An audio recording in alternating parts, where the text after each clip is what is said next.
क्या होगा जब सच का पर्दा उठेगा और एक बेटी की मजबूरी, एक माँ की कैद और एक प्यार की असली परीक्षा सामने आएगी? क्या सूरज वक्त रहते ईशा को आजाद कर पाएगा या सब कुछ हमेशा के लिए खत्म हो जाएगा?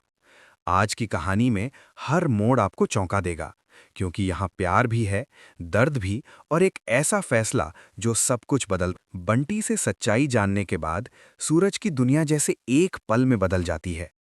अब तक जो वो ईशा के बारे में सोचता था, वो पूरी तरह गलत साबित हो जाता है। उसे पता चलता है कि ईशा ने जो कुछ भी किया, वो किसी धोखे या लालच में नहीं, बल्कि अपनी माँ की जान बचाने के लिए किया था।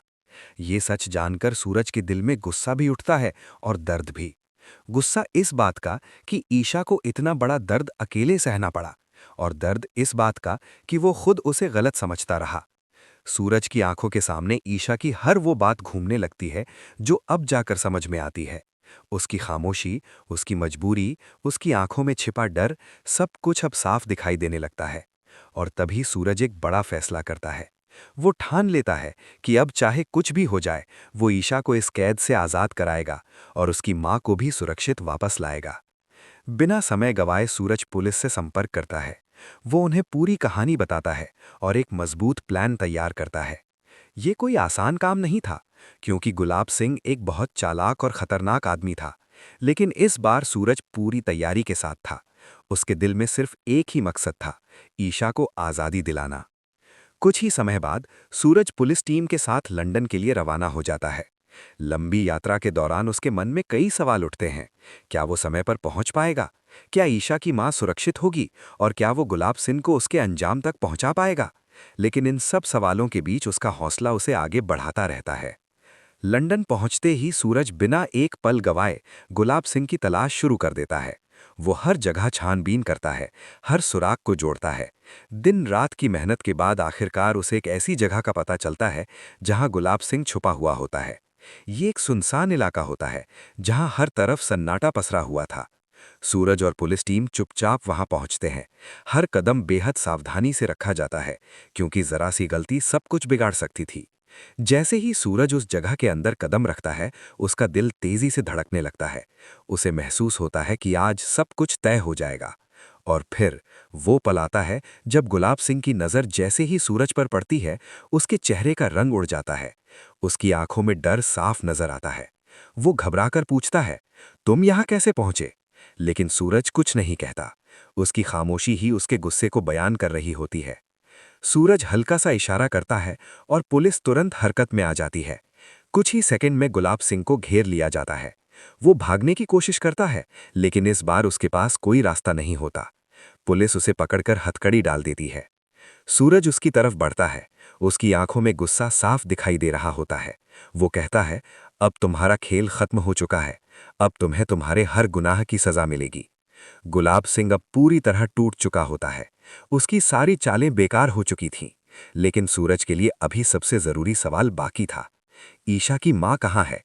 यही सवाल अब इस कहानी को और भी ज्यादा खतरनाक मोड़ पर ले जाने वाला था, क्योंकि जो सच सामने आने वाला था, वो सब कुछ हिला देने वाला था। सूरज की आंखों में गुस्सा साफ झलक रहा था, लेकिन उसके अंदर एक बेचैनी भी थी, क्योंकि अब तक उसे सिर्फ आधा सच मिला था। सबसे बड़ा सवाल अभी भी उसके सामने खड़ा था। आखिर ईशा की मां कहाँ है? वो गुलाब सिंह के बिल्कुल करीब जाता है और कड़क आवाज में पूछता है, बताओ, ईशा की मां कहाँ है? गुलाब सिंह पहले तो चुप रहता है, जैसे अब भी कोई चाल चलने की सोच रहा हो। लेकिन पुलिस की सख्ती और सूरज की आंखों का गुस्सा देखकर उसका हौसला टूट जाता है। वो कांपती आवाज में इशारा करता है एक कमरे की तरफ, जो अंधेरे में डूबा हुआ होता है। सूरज बिना देर किए उस कमरे की तरफ बढ़ता है। हर कदम के साथ उसकी धड़कन तेज होती जाती है। जैसे ही वो दरवाजा खोलता है, अंदर का दृश्य देखकर उसका दिल दहल जाता है। वहां एक कमजोर, डरी हुई और बुरी हालत में एक महिला बैठी होती है। उनके चेहरे पर दर्द साफ नजर आता है। सूरज एक पल के लिए ठहर जाता है और फिर धीरे धीरे उनके पास जाता है।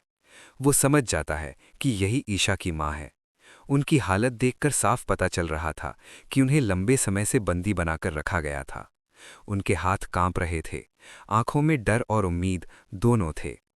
सूरज तुरंत उन्हें सहारा देता है और बहुत नर्म आवाज में कहता है, डरिए मत, अब सब ठीक हो जाएगा, मैं आपको यहाँ से ले जाने आया हूँ।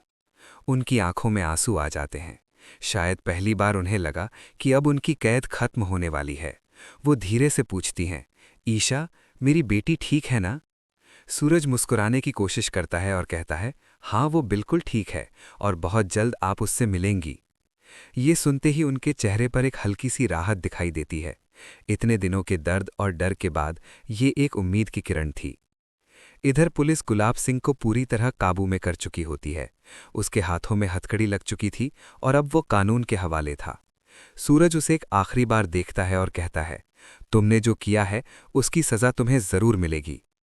इसके बाद सूरज एक बड़ा फैसला लेता है। वो ईशा की मां को लेकर तुरंत भारत लौटने का निर्णय करता है। उसके लिए अब सबसे ज़रूरी था ईशा को उसकी मां से मिलवाना और उसकी ज़िंदगी से उस डर को हमेशा के लिए ख़त्म करना। लंबी यात्रा के बाद जैसे ही सूरज भारत पहुंचता है, वो सीधे आकाश के घर जाता है। उसके मन में एक ही बात चल रही होती है, आज सब कुछ खत्म करना है। घर के बाहर पहुंचकर सूरज जोर से आवाज लगाता है, आकाश, बाहर आओ, तुम्हारे लिए खास सरप्राइज है। आकाश बाहर आता है, चेहरे पर वही घमंड और चालाक मुस्कान लिए, लेकिन उसे अंदाजा भी नहीं होता कि अगले ही पल उसकी दुनिया बदलने वाली है।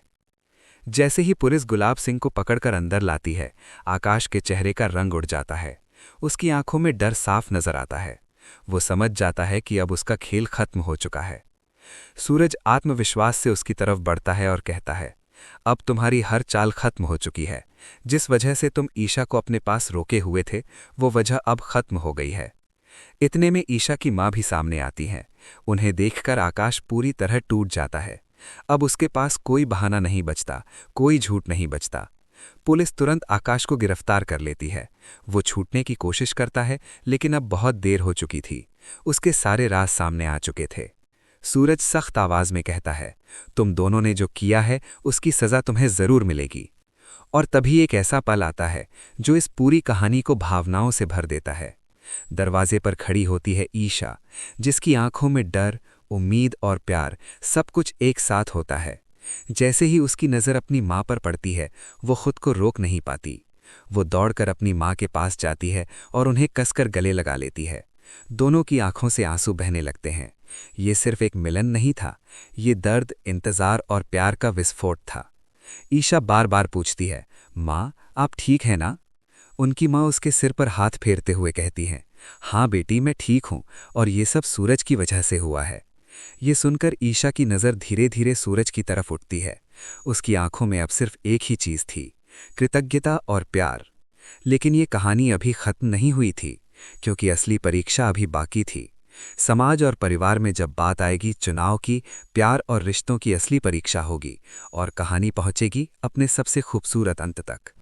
ईशा और उसकी मां का मिलन जैसे ही खत्म होता है, वहां मौजूद हर इंसान उस भावुक पल का गवाह बनता है। लेकिन सूरज जानता था कि अभी एक बहुत बड़ी लड़ाई बाकी है, अपने ही परिवार के सामने सच्चाई साबित करने की। क्योंकि जब तक घर वाले ईशा को अपनाएंगे नहीं, तब तक ये जीत अधूरी रहेगी। सूरज बिना समय गंवाए ईशा का हाथ पकड़ता है और उसे अपने साथ गुलाब हवेली लेकर जाता है। रास्ते भर ईशा के मन में डर बना रहता है। उसे याद आता है कि कैसे पहले उसी घर में उसे ठुकरा दिया गया था, कैसे उस पर झूठे इल्जाम लगाए गए थे। उसके कदम भारी हो जाते हैं, लेकिन सूरज का साथ उसे हिम्मत देता है। जैसे ही दोनों हवेली के बड़े दरवाजे पर पहुंचते हैं, अंदर मौजूद सभी लोग हैरान रह जाते हैं। हर किसी की नज़रें ईशा पर टिक जाती हैं। माहौल एकदम शांत हो जाता है, जैसे किसी तूफान के आने से पहले की खामोशी हो। तभी ताई माँ गुस्से में आगे बढ़ती हैं और तेज आवाज में कहती हैं, रुक जाओ, इस लड़की को इस घर में आने की कोई इजाजत नहीं है। उनकी आवाज में वही पुराना गुस्सा और नफरत साफ झलक रही होती है। सूरज के पिता भी आगे आते हैं और सख्त लहजे में कहते हैं, सूरज, तुम फिर वही गलती कर रहे हो। इस लड़की ने हमारे परिवार की इज्जत के साथ खेला है, इसे हम कभी स्वीकार नहीं कर सकते। ये सब सुनकर ईशा की आंखों में आंसू भर आते हैं। वो फिर से टूटने लगती है, लेकिन इस बार सूरज चुप नहीं रहता। वो मजबूती से आगे बढ़ता है और पूरे आत्मविश्वास के साथ कहता है, बस अब और नहीं, आज मैं आप सबको पूरी सच्चाई बताऊंगा। उसकी आवाज में ऐसा विश्वास होता है कि सब एक पल के लिए चुप हो जाते हैं। सूरज धीरे धीरे हर बात बताता है। कैसे ईशा की मां को किडनैप किया गया, कैसे उसे मजबूर किया गया, और कैसे उसने अपनी मां की जान बचाने के लिए सब कुछ सहा। वो ये भी बताता है कि ईशा ने कभी भी आकाश को अपना नहीं माना, और जो रिश्ता था वो सिर्फ मजबूरी का था। असली शादी तो उसी से हुई थी, और ईशा हमेशा से उसी की पत्नी रही है। सूरज की हर बात सुनकर घर वालों के चेहरे बदलने लगते हैं। ताई माँ की आंखों में पछतावा दिखाई देता है। सूरज के पिता भी चुप हो जाते हैं। उन्हें एहसास होता है कि उन्होंने बिना सच जाने कितना बड़ा फैसला ले लिया था। कुछ पल के सन्नाटे के बाद ताई माँ धीरे धीरे ईशा के पास आती हैं। उनकी आंखों में आंसू होते हैं। वो कांपती आवाज में कहती हैं, हमें माफ कर दो बेटा, हमने तुम्हें गलत समझा। सूरज के पिता भी आगे बढ़ते हैं और सिर झुकाकर माफी मांगते हैं। ये पल ईशा के लिए बहुत बड़ा था, क्योंकि जिस परिवार ने उसे ठुकराया था वही आज उसे अपनाने के लिए तैयार था। ईशा की आंखों से आंसू बहने लगते हैं, लेकिन इस बार ये आंसू दर्द के नहीं, खुशी के होते हैं। सूरज मुस्कुराता है और धीरे से ईशा का हाथ थाम लेता है। दोनों की आंखों में अब सिर्फ प्यार और सुकून होता है। उनके बीच की सारी गलतफहमियां खत्म हो चुकी थीं। ईशा भावुक होकर सूरज को गले लगा लेती है और कहती है, मैंने हमेशा सिर्फ तुमसे ही प्यार किया है और कभी किसी और को अपना नहीं माना। ये सुनकर सूरज भी खुद को रोक नहीं पाता। वो भी उसे कसकर गले लगा लेता है। ये सिर्फ एक गले मिलना नहीं था, ये उनके प्यार की जीत थी। इसके बाद घर में खुशियों का माहौल बन जाता है। हर तरफ खुशियां ही खुशियां होती हैं। और फिर कहानी एक खूबसूरत मोड़ लेती है जब पता चलता है कि ईशा मां बनने वाली है। ये खबर सुनकर पूरा परिवार खुशी से झूम उठता है। सूरज की आंखों में खुशी के आंसू आ जाते हैं। वो ईशा का हाथ पकड़कर कहता है, अब हमारी जिंदगी सच में पूरी हो गई। समय बीतता है और जल्द ही उनके घर एक नन्ही सी बच्ची जन्म लेती है। उसकी किलकारी से पूरा घर गूंज उठता है। अब ये सिर्फ एक कहानी नहीं रह जाती, ये बन जाती है एक मिसाल प्यार, विश्वास और हिम्मत की, जहां हर मुश्किल के बाद, हर दर्द के बाद आखिरकार